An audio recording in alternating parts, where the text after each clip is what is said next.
भारत की गोदी मीडिया, प्रशासनिक दबाव और उन तथा कथित राजनेताओं जो कहते हैं राष्ट्रभक्त हैं, दरअसल वो राष्ट्रभक्त नहीं, वो हिंदू और मुसलमानों के बीच नफरत फैलाने वाले, देश के शांतिपूर्ण वातावरण को जो भड़काने का काम किया। या आकर अर्नब गोस्वामी बोलो या आकर सुधीर चौधरी बोलो कि तबलीगी जमात ने नहीं, ईश्वर ने कोरोना भेजा था और हमको प्राकृतिक नियमों से इसका मुकाबला करना था, तो सरकार ने अपनी नाकामियों पर पर्दा डालने की ये सुनियोजित प्रयत्न किया था, जिसका हिस्सा बना गोदी मीडिया। और यदि गोदी मीडिया उस समय सच का सामना कर लेता और सच्ची तस्वीर भारत को दिखा देता, तो शायद सरकार के इस ड्रामे का भंडाफोड़ हो गया होता। तमाम हवाई अड्डों को बेच रही है, इस महामारी की आड़ में सरकार अपने उन तमाम घोटालों को छुपा रही है। ताली और थाली से कोरोना अगर भाग रहा था तो ये संदेश पूरी दुनिया को क्यों नहीं दिया? और पूरी दुनिया ने अगर आपकी बात नहीं मानी तो इसका मतलब अप्रामाणिक,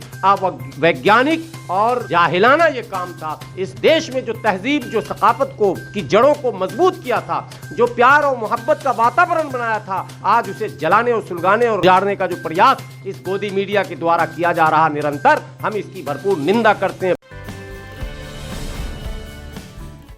सरवर साहब, बॉम्बे हाईकोर्ट के बाद अब दिल्ली कोर्ट ने भी जमातियों पर लगे आरोपों को जो है रद्द कर दिया है, क्या कहेंगे आप? संविधान के प्रति जो आस्था बढ़ा है लोगों का, न्यायालय के प्रति जो अविश्वास का वातावरण बन रहा था, उस पर लगाम लगा है। और अगर दिल्ली कोर्ट ने भी इसी प्रकार से मिलता जुलता आदेश दिया है, तो मैं समझता हूँ भारत के उन तमाम दलाल मीडिया को उनके कान भी खड़े होने चाहिए थे और उनको खुलेआम उन्हीं चैनलों पर आकर माफ़ी मांगनी चाहिए पूरे देश से कि दीपक चौरसिया 3 महीने, 3.5 महीने तक लगातार यही डिबेट किया था।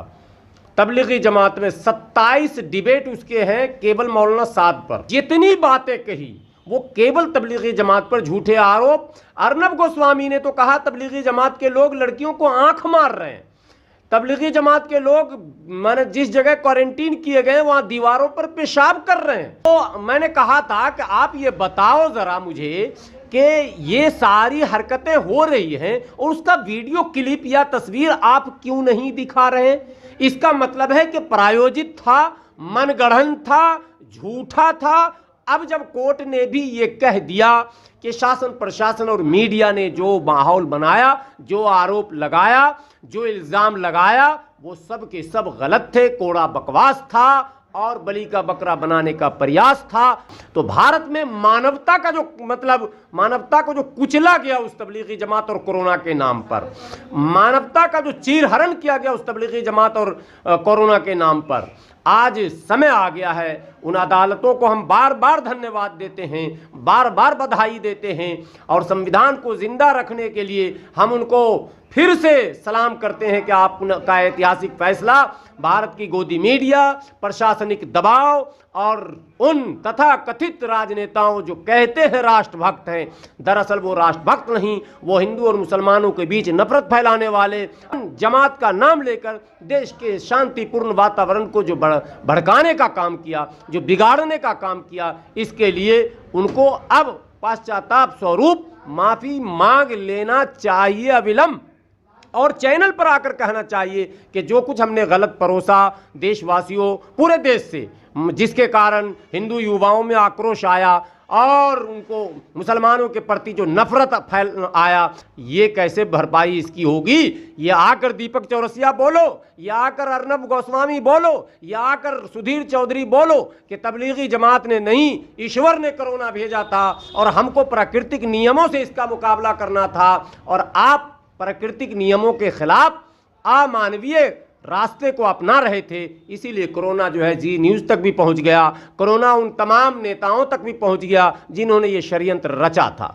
कोरोना और जमातियों को लेकर जो ये माहौल बनाया गया था, ये क्या ये जानबूझ के माहौल बनाया गया था, क्या कहेंगे? बिल्कुल प्रायोजित था और प्लान किया हुआ था ताकि मूल मुद्दे से जो इसका वास्तविक बचाव का उपाय है, जिसमें सरकार फेल हुई, तो सरकार ने अपनी नाकामियों पर पर्दा डालने के लिए ये सुनियोजित प्रयत्न किया था, जिसका हिस्सा बना गोदी मीडिया। और यदि गोदी मीडिया उस समय सच का सामना कर लेता और सच्ची तस्वीर भारत को दिखा देता, तो शायद सरकार के इस ड्रामे का भंडाफोड़ हो गया होता, देश में लोगों को पता चल गया होता कि सरकार महामारी से नहीं बल्कि सरकार जो है वो विपक्ष से लड़ रही है, विपक्ष को बौना साबित करने में लगी है, सरकार महामारी से नहीं लड़ रही है बल्कि सरकार इस महामारी की आड़ में बैंकों को बेच रही है, कल कारखानों को बेच रही है और रेलवेज को बेच रही है, तमाम हवाई अड्डों को बेच रही है। इस महामारी की आड़ में सरकार अपने उन तमाम घोटालों को छुपा रही है। इस महामारी के आड़ में सरकार मानवीय संवेदनाओं का गला घोट रही है और मानवता का चीरहरण कर रही है। काश मीडिया समय पर यह बात बता दी होती। उस समय की बात करें तो भाजपा के कई नेता कह रहे थे कि गोली मारने की बात कर रहे थे। क्या ये जानबूझकर इस ढंग का माहौल बनाया गया है? तो क्या कहेंगे आप? अब देश निर्णय करेगा कि देश के गद्दारों को गोली मारो नारे जो लग रहे थे वो गद्दार कौन है, अब वक्त खुद बताएगा। पहले ये तय करो कि वफादार कौन है, पहले ये तय करो कि वफादार कौन है, फिर वक्त खुद बताएगा गद्दार कौन है। तो ये तो तय कीजिए कि वफादार कौन है। वफादार वो है जो भाई और भाई को लड़ा रहा हो, वफादार वो है जो अपने बाप की अर्जी हुई संपत्ति को लुटा रहा हो, वफादार वो है जो सेना और आर्मी के नाम पर राजनीति कर रहा हो, वफादार वो है जो तमाम देश के लोगों के साथ झूठ छल कपट जो है से पेश आ रहा हो, या वफादार वो है जिसने तमाम गलत निर्णयों को अपने सीने पर झेल लिया मगर देश के खिलाफ वातावरण बनने नहीं दिया, समाज में नफरत फैलने नहीं दिया। हमने अपनी रेहड़ियों को तोड़वा लिया, हमने अपने फल को नाले में फेंकवा लिया मगर हमने नफरत को आगे बढ़ने नहीं दिया। हमने अपनी सब्जियों को सड़ा लिया मगर नफरत को आगे बढ़ने नहीं दिया। हमने वो सारे आदेश का अक्षरशः पालन कर लिया। आपने दिया जलवाया। एक भक्त ने बाद में कहा कि दिया जलाने से यदि कोरोना भागता था तो भारत का तो नेचर है कि पूरी दुनिया को हम संदेश दें, तो कम से कम तमाम खेत खलियानों में इकट्ठे आग लगा देते, पूरी दुनिया में धुआं जाता, पूरी दुनिया से कोरोना गायब होता। आपने घर में ही केवल दिया क्यों जलाया? आपने अपना ही क्यों सोचा? और ताली और थाली से कोरोना अगर भाग रहा था तो ये संदेश पूरी दुनिया को क्यों नहीं दिया? और पूरी दुनिया ने अगर आपकी बात नहीं मानी तो इसका मतलब अपारमानिक, अवैज्ञानिक और जाहिलाना ये काम था जो काम मोदी जी ने लोगों से करवाया। मीडिया ने जमातियों को आतंकवाद से जोड़ा, पार्टी तो पार्टी मीडिया भी अब तक गिर गई है, क्या कहेंगे आप? हाँ, मीडिया गिर नहीं गई है, गिरी ही हुई है। उठी कब है? लगातार गिरी हुई है, उठने की कोशिश करती है, एक आध दो लोग करते हैं तो उसको उठा के फेंक दिया जाता है।